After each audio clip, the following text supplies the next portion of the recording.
करे जल ढारी केहुआ कलर के ले आई हो साड़ी। हमहू चलब करे जल ढारी केहुआ कलर के ले आई हो साड़ी। करी हन मना न करी हा बहाना सुनाए वाला महई तोहरे जनाना तू तो खड़े भांग घोट गहिला। राजा गाजा पी के लोट गहिला नहीं तन को फिकर कहिला। राजा गाजा पी के लोट गहिला नहीं तन को फिकर कहिला। राजा गाजा पी के राजा गाजा पी के लोट गहिला।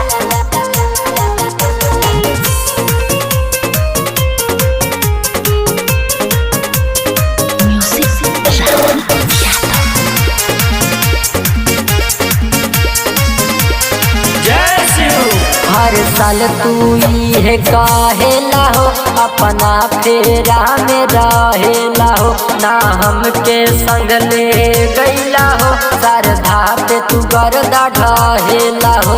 हर साल तू हमके बतावेला सुना हर साल तू ये कहेला हो अपना फेरा में रहेला हो ना हमके संग ले गईला हो सरधा पे तू गर्दा ढहेला हो। कान्हा उठैनी कंवरिया ये पिया चनी की निकली बहरिया ये पिया तो बुद्धि के छोट बहिला। राजा गाजा पी के लोट गहिला नहीं तन को फिकर कहिला। राजा गाजा पी के लोट गहिला नहीं तन को फिकर कहिला। राजा गाजा पी के लोट गहिला राजा गाजा पी के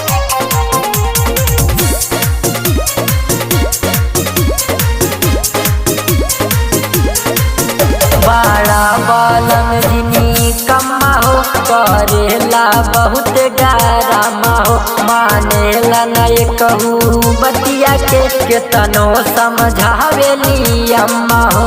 अरे अब तो सुधर जाए सुना बड़ा बलम जिनी कम्मा हो करेला बहुत डरामा हो मानेला नहीं कहू बतिया के तनो समझावेली अम्मा हो।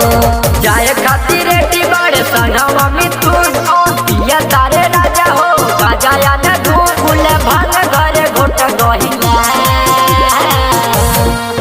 राजा गाजा पी के लोट गहिला नहीं तन को फिकर कहिला। राजा गाजा पी के लोट गहिला नहीं तन को फिकर कहिला।